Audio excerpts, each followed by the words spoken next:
Bonsoir à tous et bienvenue toujours en direct sur Kwezi pour cette journée marathon. Nous sommes ensemble depuis 6 heures ce matin, 14 heures de direct pour suivre au plus près la visite du chef de l'État à Mayotte.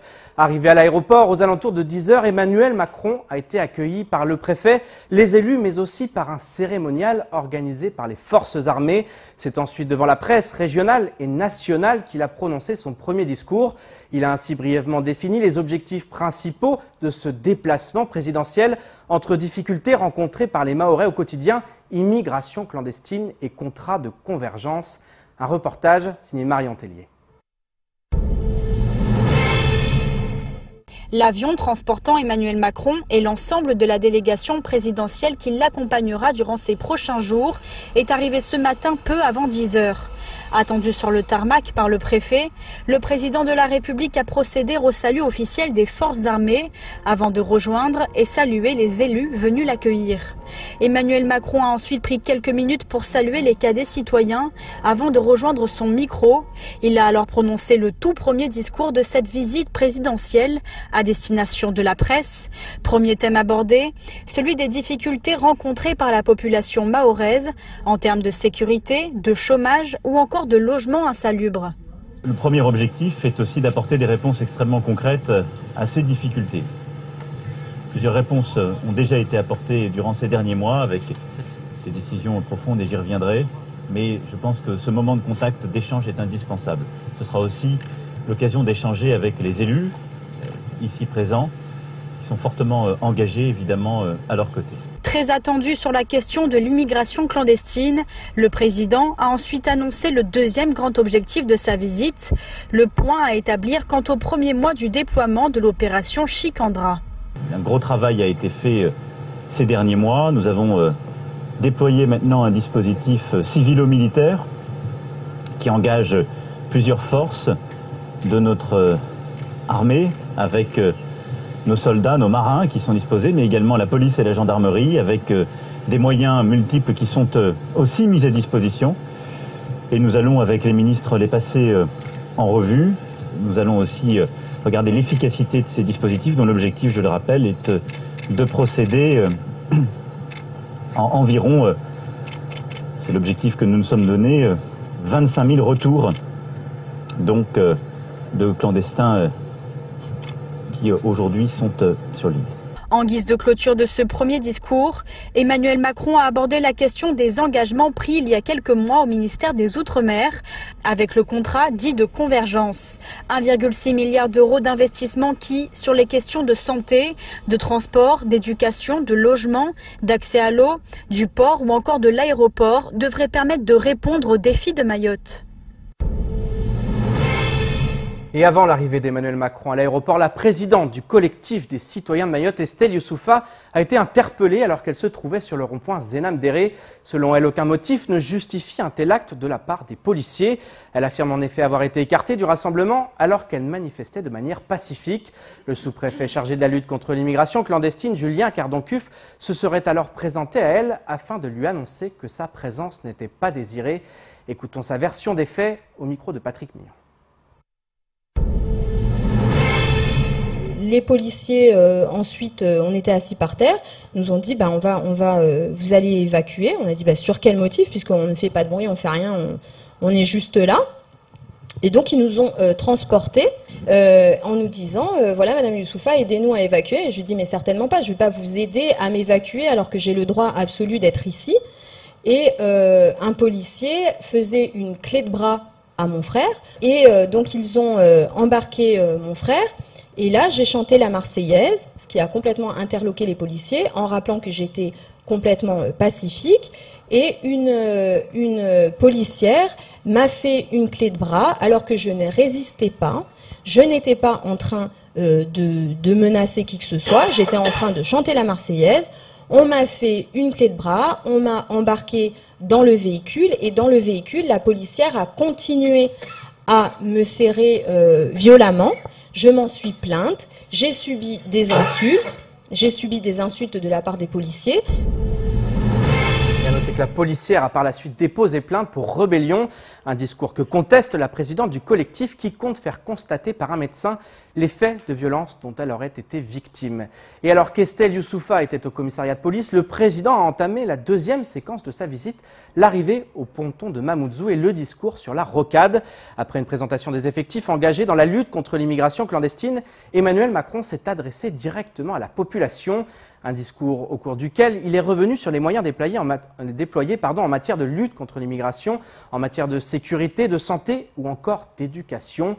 Clou de son discours, l'annonce de la construction d'une piste longue. Le point dans ce sujet avec au montage Leslie Viemenet. Kwezi wa Maoré Maoré Faransa Maoré na Faransa Bakacho. C'est en Chimaoré que le président de la République a débuté son discours. Des mots pour rappeler l'appartenance de Mayotte à la France, car après son départ de l'aéroport, Emmanuel Macron a emprunté un bateau de la police aux frontières pour se rendre au ponton de Mamoudzou.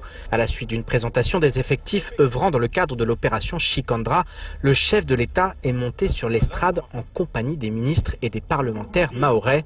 Premier axe évoqué lors de cette prise de parole, la sécurité. La France, c'est d'abord la sécurité. Vous le savez, depuis plusieurs mois, nous avons réinvesti pour la sécurité des Mahorais. Il y a aujourd'hui 1500 personnes, des soldats, des marins, des policiers, des gendarmes, des douaniers, l'ensemble des services de l'État, avec vos polices municipales qui sont mobilisées aujourd'hui. Et nous venons de les remercier dans le cadre de l'opération Shikandra. Ils sont derrière nous et je voudrais que vous les applaudissiez. Autre thème et non des moindres abordé lors de ce discours, la santé. Le chef de l'État est revenu sur la création d'une ARS de plein exercice, mais également sur les travaux d'agrandissement de l'hôpital. La France, c'est aussi la santé. Je sais que vous voulez plus de médecins, de meilleurs soins, et vous y avez droit. Les engagements ont été signés. Ce sont 170 millions d'euros qui seront déployés. À partir du 1er janvier, vous aurez enfin une agence régionale de santé pour Mayotte, avec Dominique Vonnet qui la dirigera. Et ce seront les travaux pour le deuxième hôpital qui seront commencés. Avec plus de médecins. Et donc on y met les moyens. Le chef de l'État ne pouvait pas s'adresser aux Mahorais sans parler d'éducation. Alors que François Hollande avait promis 600 salles de classe construites d'ici la fin de son quinquennat, Emmanuel Macron a fait monter les enchères et promis 800 salles de classe ouvertes d'ici 2022. La France, c'est l'éducation et les jeunes. Vous avez raison, et je sais ici qu'il y a beaucoup de mères de famille qui veulent une éducation de qualité à Mayotte pour leurs enfants. Là aussi, on a mis les moyens. Mais nous sommes en retard, pourquoi? Parce qu'il faut l'ingénierie pour le faire. Et donc, non seulement on confirme les moyens, mais on va accélérer la mise en œuvre sur le terrain avant la fin de ce quinquennat. Ce sont 800 classes nouvelles qui seront ouvertes à Mayotte. C'est l'engagement pris et il sera tenu. Les budgets sont là, il faut maintenant se donner les moyens d'ouvrir ces classes. Sécurité, santé et éducation ont donc été au cœur de ce discours. Pour conclure, Emmanuel Macron a évoqué le transport aérien et annoncé la construction d'ici 1 an et demi d'une piste longue. Alors qu'est-ce qu'on va faire d'abord à très court terme? On va encadrer les prix et on va obliger à plus de concurrence pour éviter qu'il n'y ait qu'une compagnie. Le ministre est là, ça on le lance dès maintenant. Il n'y a pas besoin d'études d'impact ou de travaux. Pour la piste, je disais quand je suis parti de Paris, on m'a dit pas besoin. Quand je suis arrivé à Mayotte, j'ai compris que la piste était courte parce qu'on freine beaucoup. Donc Oui, on le fera.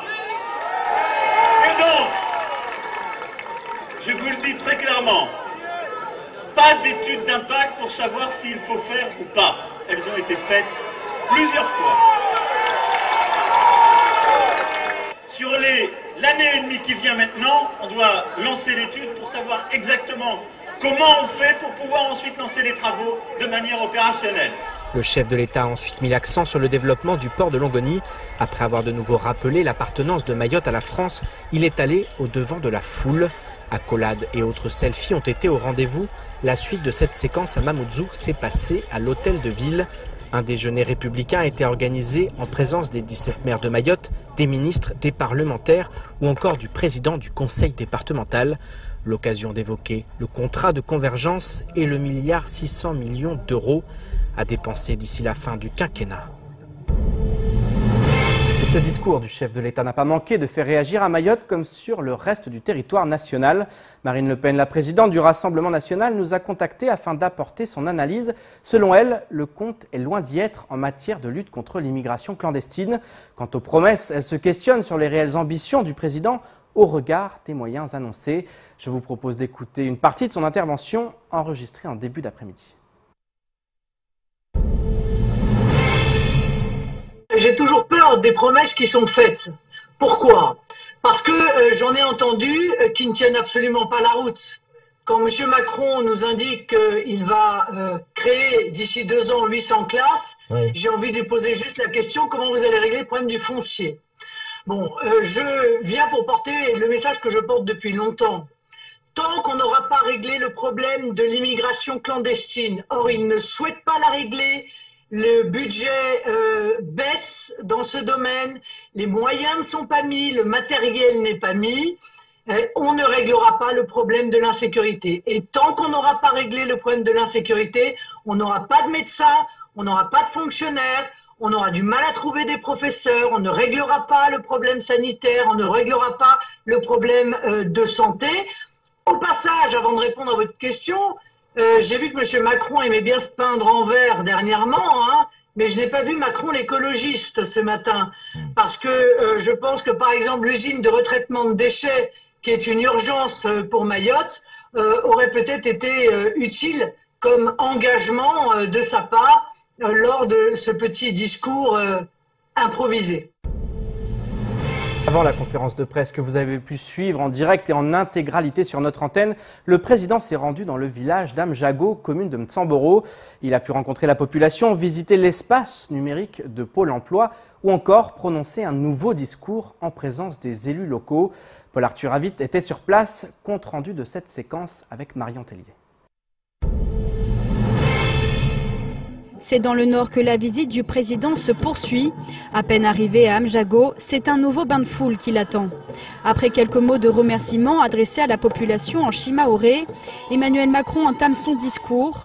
Réinvestissement pour la sécurité, pour l'éducation ou encore pour la santé, lutte contre l'immigration clandestine avec la présentation du plan Chikandra, annonce de la piste longue, un discours dans la continuité de celui prononcé ce matin à Mamoudzou, salué par la foule en chanson. L'hymne national a en effet résonné sur la place du village, une Marseillaise comme transition avant la poursuite du programme du président. Il était ensuite attendu à Mtsamboro à l'occasion d'une conférence de presse retransmise en direct par nos équipes.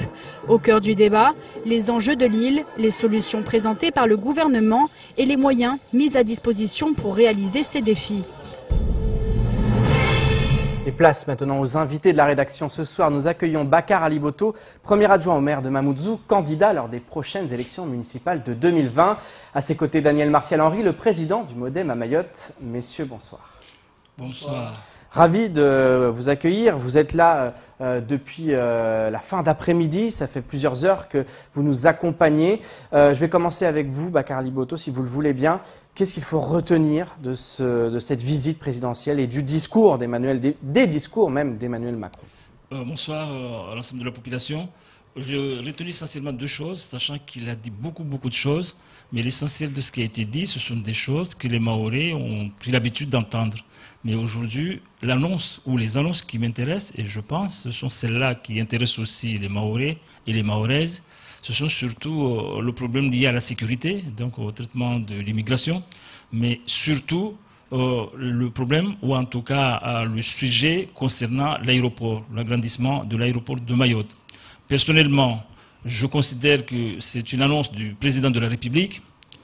Je n'ai pas de raison de ne pas lui faire confiance. Personnellement, il n'y a pas de souci à ce niveau-là. Il a été à la hauteur? Je dis, il a fait une annonce. Et par rapport à la conférence de presse, il a donné des détails supplémentaires par rapport à ce matin. Donc, je dis qu'en tant que président de la République et en tant que politique, il a fait son job, j'allais dire. Il appartient maintenant à l'administration, la sienne d'abord, c'est-à-dire à l'administration centrale, aux collectivités, donc aux élus et aux acteurs économiques et socio-économiques et les autres de Mayotte, de faire leur part du job pour que cette annonce devienne une réalité.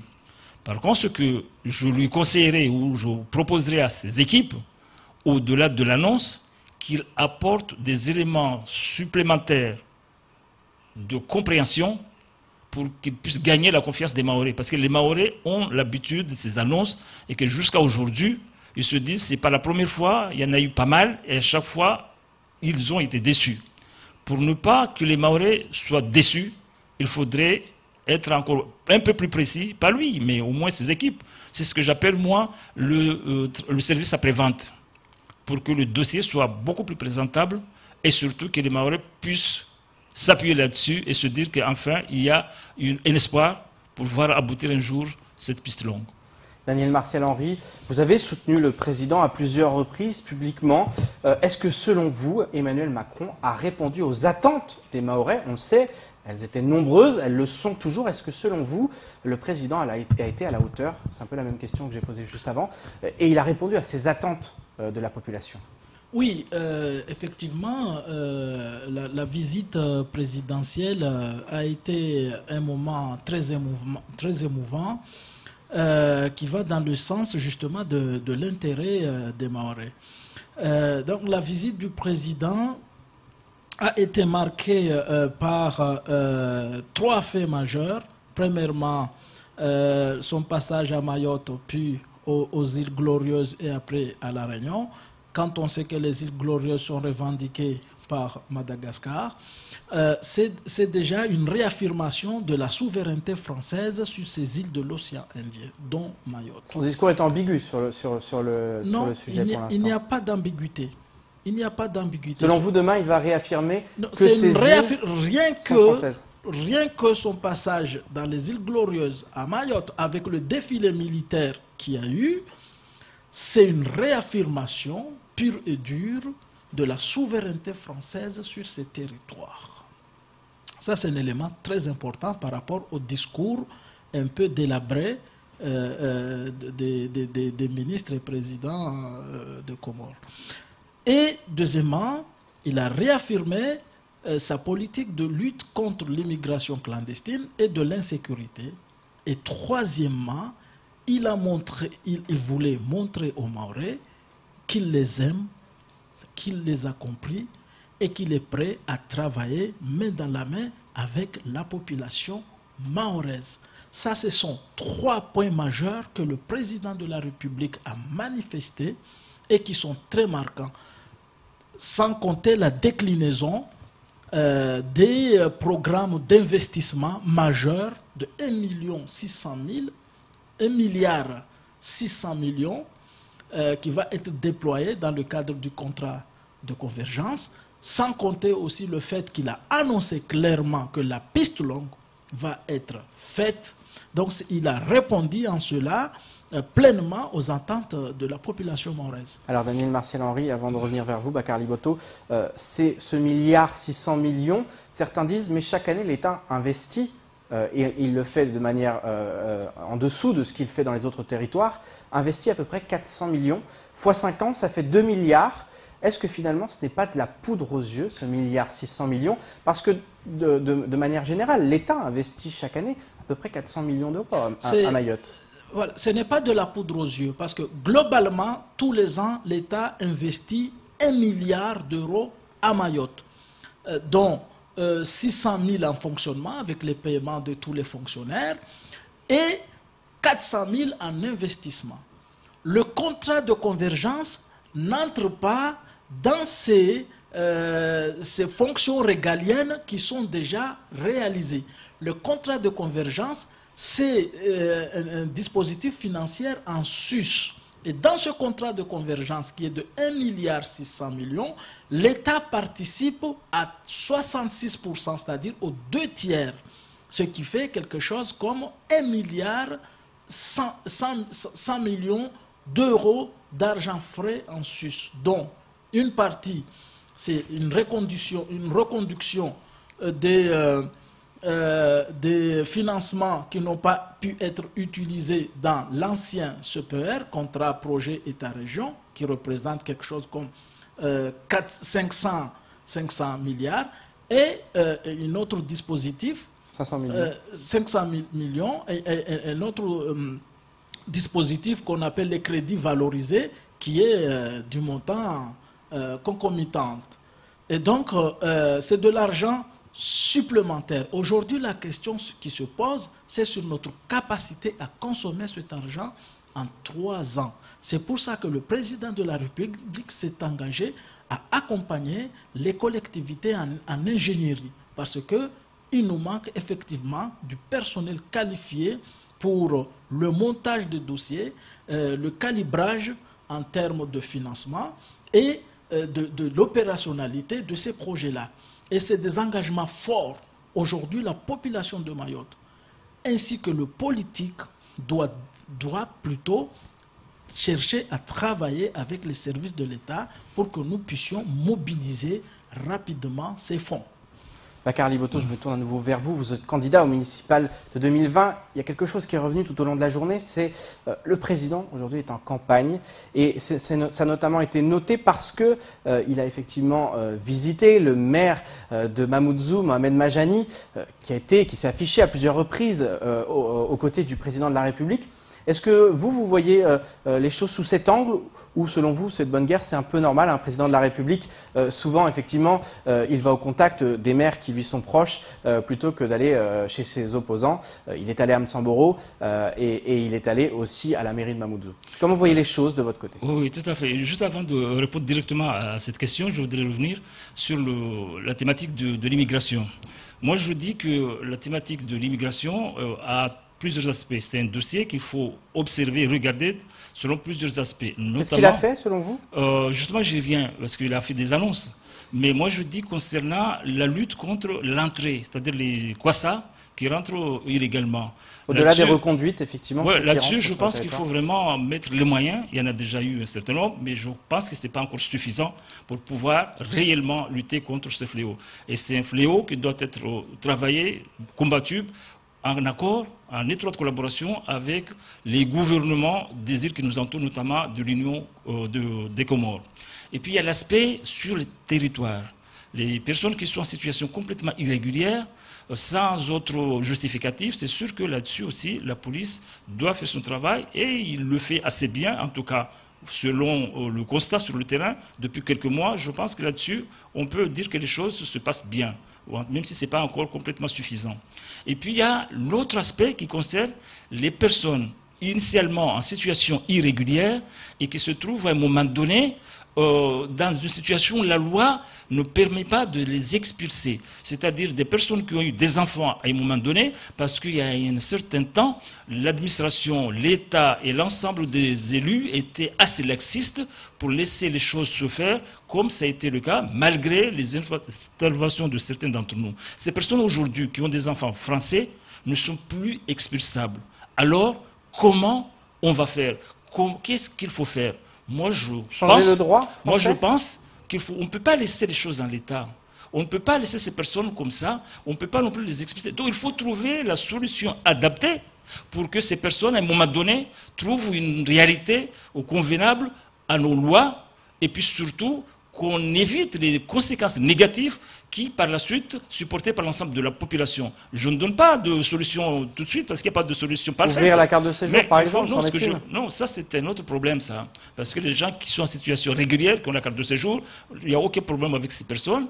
Mais elles sont en situation régulière, elles ont tous les droits que la loi leur autorise. Ces personnes non expulsables peuvent prétendre à des cartes de séjour. Voilà, ces personnes non expulsables, moi je pense qu'il faut revoir leur situation pour qu'à un moment donné, on trouve une situation acceptable par rapport aux... Voilà. Et donc, et pour finir sur ce sujet, je dis aussi que les bidonvilles qui entourent nos villes, malheureusement, et qui grandissent chaque jour, dans ces bidonvilles, il n'y a pas que des personnes en situation irrégulière.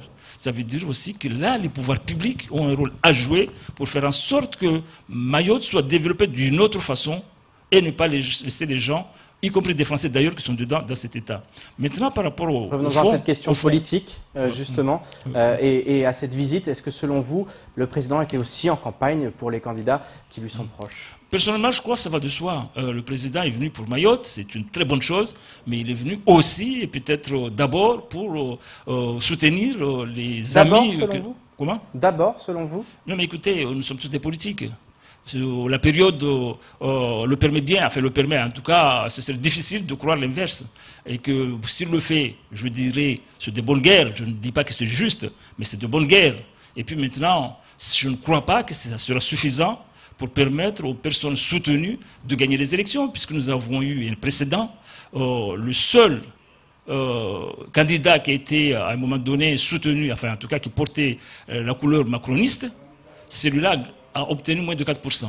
Bon, alors qu'à l'époque, le président En Marche était à un niveau inégalé à l'époque, plus de 72% à Mamoudzou.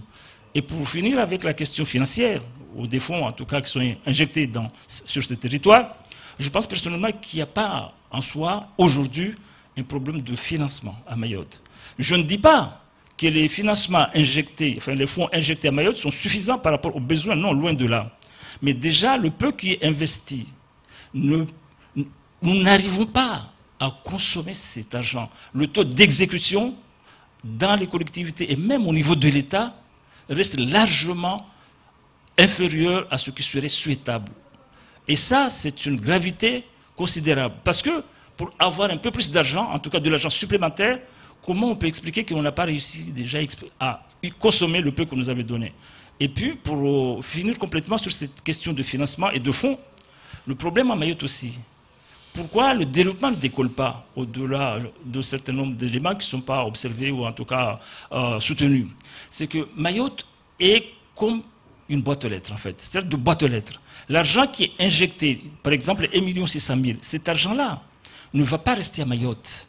L'argent va venir à Mayotte, peut-être réaliser des investissements. Et quand il y a un investissement, c'est qu'il y a un pouvoir d'achat de l'autre côté. Mais c'est après, ce pouvoir d'achat ne va pas rester ici, que ce soit la partie profit, que ce soit la partie salariale. Cette partie des fonds investis à Mayotte vont partir ailleurs parce que nous n'avons pas su créer les conditions nécessaires pour que nous puissions développer l'économie localement. Donc c'est Madagascar, c'est Maurice, c'est la Chine, c'est tous les autres qui bénéficient des efforts qui sont faits à Mayotte et qui laissent Mayotte en situation de sous-développement. Pour conclure, Daniel Martial Henry, l'après-visite présidentielle, Emmanuel Macron va quitter Mayotte demain aux alentours de 9h30. Qu'est-ce qu'il faut faire aujourd'hui? On a eu l'impression aujourd'hui qu'il y avait une sorte d'unité à Mayotte, notamment avec ces élus qui se sont retrouvés autour du président. Maintenant, il va falloir avancer les uns et les autres dans le même sens, peut-être arrêter ces divisions. Qu'est-ce qu'il faut faire selon vous à partir de maintenant, après cette visite présidentielle et ces annonces du président de la République? Ce qu'il faut faire, c'est avoir une meilleure compréhension de la chose publique, des politiques publiques qui sont déployées sur le territoire. En matière de lutte contre l'immigration clandestine, par exemple, le président de la République engage une démarche innovante. Il y a à Mayotte, depuis 1999, la population a été consultée sur l'accord sur l'avenir institutionnel de Mayotte. Il y avait un dispositif sur la coopération régionale que la population avait accepté. On a créé par la loi de 2001 ce qu'on appelle le FCR, Fonds de coopération régionale, qui était abondé d'un certain montant. Puis après, ce FCR aujourd'hui... Passé dans les fonds européens aujourd'hui. Oui, est passé dans les fonds européens, effectivement, à travers le FEDER, CTE, Coopération territoriale européenne, où il y a un dispositif spécial qui lie Mayotte, Madagascar et les Comores, qui est de 12 millions. 1 Emmanuel Macron en tant que candidat. Et aujourd'hui, il l'a réalisé, avait dit que s'il est élu, ce fonds va aller jusqu'à au moins 100 millions d'euros pour aider les Comores à se développer pour que cette population n'ait plus envie de venir ici. Parce qu'on ne peut pas traiter des hommes comme on traite des animaux. Quand on traite des hommes... Il y a eu 150 millions récemment. Avec oui, 150 millions, effectivement, 150 millions qui sont déjà signés.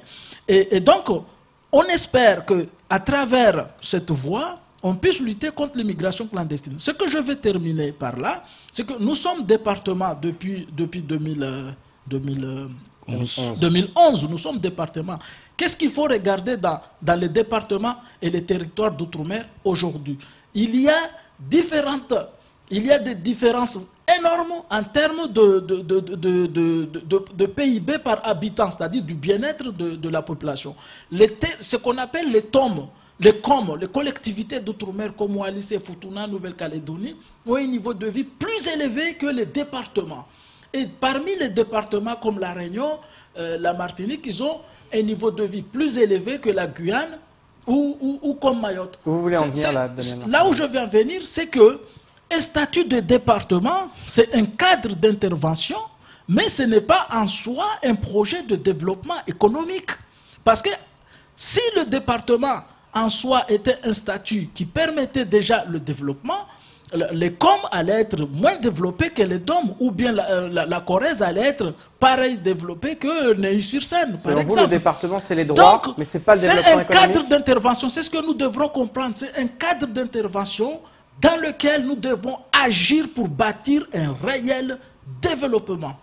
Merci beaucoup, Daniel Martial-Henri. Bakar Ali Boto, je crois qu'il est temps de clore ce journal. Dites un dernier mot. Juste un dernier mot rapidement. Ce que je voudrais dire, c'est qu'il y a eu plusieurs façons, au moins 3 façons de développer un pays.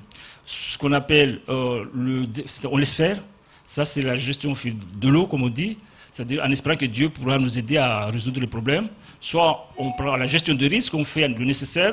Souvent, on essaie d'intervenir là où le problème est supposé, en apportant des solutions mais traditionnelles. C'est ce que souvent fait l'État, c'est ce qu'elle fait même à Mayotte. Donc on est dans ce cas-là à Mayotte et il est démontré que ça ne résout pas non plus le problème. Et il y a ce qu'on appelle par la suite la gestion prospective qui permet à tout remettre à plat et à réunir les acteurs intéressés pour concevoir l'avenir souhaitable, l'avenir que nous souhaitons avoir. C'est ce qu'il faut faire aujourd'hui? C'est ce qu'il faut faire et c'est ce que l'État a du mal à faire aujourd'hui, y compris les Ce n'est pas une question d'État. Il faut renverser la tendance. Quand je dis l'État et les pouvoirs publics en général. On va s'arrêter là, monsieur. L'État, c'est... On va continuer le débat L'État, c'est nous. Non, les pouvoirs publics, d'abord... Et c'est les pouvoirs publics qui influent et développement, vous voulez faire de l'assistanat. Non, mais l'État joue un rôle considérable. C'est pas, Daniel, c'est pas tout à fait la même chose, puisque l'État est un acteur incontournable dans un développement. On aura le temps de remettre ça. Merci beaucoup. Vous aurez l'occasion de revenir sur ce plateau. Ça va bientôt faire 15 heures qu'on est en direct. Merci beaucoup d'avoir accepté notre invitation. C'est ainsi que se termine ce journal et c'est plus de 14 heures de direct. Merci de nous avoir suivis, de nous rester fidèles sur Kwezi. Merci également à toutes les équipes qui ont permis de réaliser ce marathon exceptionnel. Pour ma part, je vous donne rendez-vous demain dès 19 h pour décortiquer comme chaque soir l'actualité locale. Excellente soirée sur Kwezi.